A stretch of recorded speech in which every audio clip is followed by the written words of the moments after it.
उससे जी एक दफ़ा ख्वाब आया, इशारा हुआ शहजादे सैफ को। ख्वाब में उसने ये वाली झील को उसने देखा और परी को भी देखा। परी का नाम था बदर जमाल। जी बदर जमाल परी जो थी बहुत खूबसूरत परी थी और सब परियों की मलका और शहजादी थी। सच्चे ज़माने थे सर जी। सुबह उठकर शहजादे सैफ ने अपने वालिद को ये ख्वाब सुनाया बाजी जी। वालिद उसका जो था जी मिस्र का बादशाह। बादशाह ने कहा कि बेटा वो परी जो है नारी है, नारी चीज़ आपको नहीं मिल सकती। नारी मतलब होता है आग वाली, नार से बनी होती है, आग से, इसलिए आदमजात को नजर नहीं आता। शहजादे ने अपने वालिद को कहा कि मुझे परी मिला या न मिला, मैं झील देखने ज़रूर जाऊंगा, इजाज़त दे दो। वहाँ से जब उसे इजाज़त मिली है, शहजादा अपने घर से निकल आया मिस्र से। आते आते जी सर जी रास्ते में उसे कोई अल्लाह वाला एक मिला, वली बुजुर्ग। उस वली बुजुर्ग का वहाँ रास्ते में मज़ार था। कोई गैबी वली था वहाँ रास्ते में बैठा हुआ। शहजादा वहाँ से गुजर कर आ रहा था ये झील की तरफ, ये झील ढूंढ रहा था। उस वली ने शहजादे से पूछा, ए शहजादे, आप किस लिए यहाँ जंगल में घूम रहे? शहजादे ने कहा कि मैं तो ऐसी एक झील है, वो झील देखने जा रहा हूँ। उस वली से जी शहजादे को सुलेमानी टोपी मिल गई, मैजिकल कैप। टोपी मिलने के बाद उसके कब्जे में जिंद आ गई, जन्नात भूत। उन जन्नातों शहजादे को मिस्र से उठाया, वहाँ से यहाँ लाकर उतारा ये झील पर। यहीं पर उसने झील देखी, झील की पहचान की। शहजादे ने कहा, झील तो यही है जो मैंने ख्वाब में देखी है। अब मुझे परी जो है वो यहाँ कैसे मिल सकती है? जिन्होंने कहा कि उसके लिए चेला करें और इबादत करें 40 दिन। शहजादे ने यहीं पर 40 दिन चला काटा, अल्लाह की इबादत की। 40वें दिन की बाद उसने दुआ मांगी। उसी दिन में कहते हैं कि वो परियां यहाँ नहाने के लिए आ रही है कोई काफ से। तो कोई काफ जो है रूस में और चेचनिया की तरफ है, रशिया में। वहाँ पे जो है परस्तान है। वहाँ से यहाँ 7 सहेली आई हुई थी, यहाँ नहाते हुए देखा अपनी सहेलियों के साथ। उसने उन जिनों को भेजा। जिन वो थे बाजियों, तो टोपी के जरिए उसकी मदद में मिले थे। जिन खामोशी से पहुंचे, परी बदर जमाल के पारी यहाँ से उठाई, शहजादी सैफ को मिल गई। वो लेकर छुप के अपने कब्जे में। सब परियां दूसरी सहेलियां वो झील से यहाँ से बाहर आई हैं, 7 सहेली। उन्होंने अपने अपने पारी यहाँ से उठाए और पहन लिए। उसका नहीं मिला परी बदर जमाल का। फिर उसने आखिर में अपनी सहेलियों से पूछा। सहेलियों ने भी कहा कि मैं कोई मालूम नहीं। दूसरी सहेली वो यहाँ से भाग गई कोई काफ की तरफ वापस। बदर जमाल वो यहीं रहेगी अकेली, क्योंकि उसके पार नहीं है, वो उड़ नहीं सकती, वापस नहीं जा सकती। फिर शहजादा उसको देखकर उसके सामने आया। परी और शहजादा दोनों आमने सामने आ गए। यहाँ दोनों का मिलाप हुए। परी ने शहजादे सैफ को कहा, क्या शहजादे, मैं आपके साथ वादा करती हूँ कि मैं चले जाऊंगी ज़रूर। आज मेरे पार मुझे वापस दे दे, मैं एक देव की कैद में हूँ। अगर वो देव यहाँ पहुँच गया, दोनों को ख़त्म कर देगा। शहजादे ने नहीं मानी। उसने कहा कि मेरे साथ चलोगी तो पहले भी तुम्हारी तलाश में बड़ी मुसीबत काटी और आपको मैं नहीं छोड़ सकता। उसने लिबास नहीं दिया, क्योंकि उसने भाग जाना था। चादर पहनाई। परी और शहजादा दोनों इस नारायण की तरफ चले गए, रवाना हो गए। इस नारायण में इंसानों की बाजी इस वक्त नहीं थी बाजी, एक जंगल बियाबान लगा था। दूसरी सहेली को एकाफ पहुंच गई। उन्होंने फिर वहां जाकर उस देव सफेद को बताया, जिस देव ने वहां सब परियों को कैद किया हुआ था, कि मलका बदर जमाल जी हमसे जुदा होगी।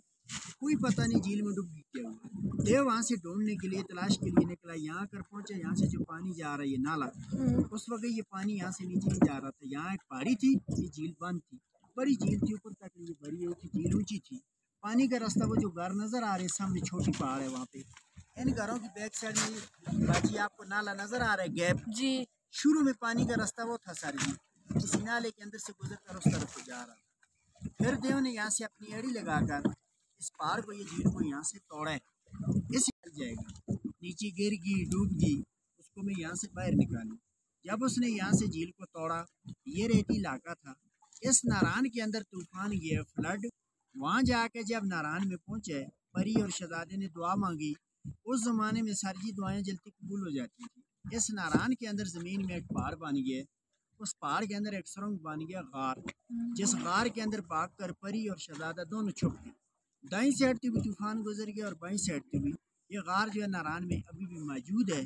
सब लोग उस गार को भी देखते हैं, जो बड़ा होटल है सैफुल मलूक होटल। यहाँ से आप झील की तरफ को मोड़े टर्न किए हुए। सैफुल मलूक होटल के बिल्कुल नीचे 3-4 मिनट लगेंगे वहाँ जाने में। मशहूर गार है और लंबी गार है, यहाँ से लेकर ज़मीन के अंदर अंदर से वहाँ तक नहीं। लेकिन उस गार के अंदर टारच रोशनी वहाँ दे रहे, वहाँ पे उसके अंदर लाइट काम नहीं करती और कुदरती तौर पर बुझ जाती है। अभी भी कहते हैं उस गार के अंदर कुछ असरात हैं। देव सवेद जो था सर जी, जिसने यहाँ से झील को तोड़ा, وہی دیو پری کو ڈھونڈا ڈھونڈا دیو صحیح تک پہنچ گئے. دیو نے یہ سوچا اس جھیل میں تو مجھے نہ ملی، سیلیوں نے میرے ساتھ فراڈ کیے، آگے اور جھیلیں ہوتی کہیں دوسری جھیل میں گری ہوگی. وہ تلاش کرتا کرتا دیو صحیح میں جا کر وہ دیو پہاڑ کے ساتھ پہاڑ بن گیا اور پتھر بن گیا. اس لیے پتھر بن گیا. اس بزرگ نے اس کے لیے بدعا کی تھی جو شہزادے کو راستے میں ملا تھا کہ تمہیں اللہ پتھر کے ساتھ پتھر بنا دے تاکہ پری اور شہزادے دونوں کی جان بچ جائے. دیو جو تھا سر جی اور وہیں پہ پتھر بن گیا. دیو صحیح میں جا کر پری اور شہزادہ کافی عرصہ ایسے غار کے اندر چھپے رہے. بعد میں جو جن ان کے قبضے میں تھے ان جنہوں نے پری کو اور شہزادے کو بتایا آئی تو دیو جو تھا وہ ختم ہو چکا، اپنے ملک میں جا واپس جا سکتے ہیں. ان جنہوں نے پری کو اور شہزادے کو دونوں کو نکال کر لے کر مصر کو پہنچایا. اس کے نام کی وجہ سے جھیل کا نام جو تھا جی مشہور ہوا، اس کی تاریخ بنی ہے. اس کے بعد یہاں لوگ آنے شروع ہو گئے. یہ سامنے والی پہاڑی جو میں نے ابھی آپ کو دکھائی ہے اس کا نام ہے ملکہ پروت. اس کی اونچائی ہے 17,500 فٹ. اسی پہاڑی کو سر کرنے کے لیے جا رہا تھا کسی سے گرا ہوئے جس کی ڈیڈ باڈی گم ہو گئی تھی. ہم لوگوں کو ملی ہے 14 دن کے بعد. اس نے کیٹو سار کی ہے. کیٹو 29,000، یہ 17,500. یہاں یہ جھیل کی اونچائی 10,500 سی لیول سے 7 سمندر سے. اس کی گہرائی ناپنے کے لیے یہاں ایک انگریز آیا تھا. اس انگریز نے 5 من رسا، 40 کلو ایک من ہوتا ہے، آگے 10 کلو کا لوہے لگا کر اس کے اندر پھینکے اس کی گہرائی ناپنے کے لیے. 5 من رسا جو تھا زمین کی تہہ تک نہیں پہنچا. اس کی گہرائی کا پتہ تب بھی نہیں چلا. یہ خون کی طرح گہری اور بہت گہری جھیل ہے اور صدیوں پرانی جھیل ہے. چاروں طرف آپ لوگ دیکھیں آپ کو کہیں سے پانی آتا ہوا نظر آ رہا ہے. یہاں سے یہ پانی کیا کتنا رہا، اس کا پانی کہاں سے آ رہا ہے؟ زمین سے چشمے پھوٹ رہے ہیں، نیچے سے پانی اوپر آ رہا ہے. یہ نیچرل ہے، نیچرل بیوٹی ہے.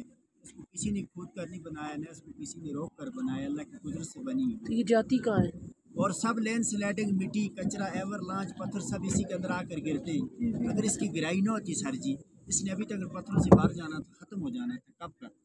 چاند کی 14ویں رات جب ہوتی ہے فل مون ہوتا ہے، اس کا دیکھنے والا نظارہ وہی ہوتا ہے.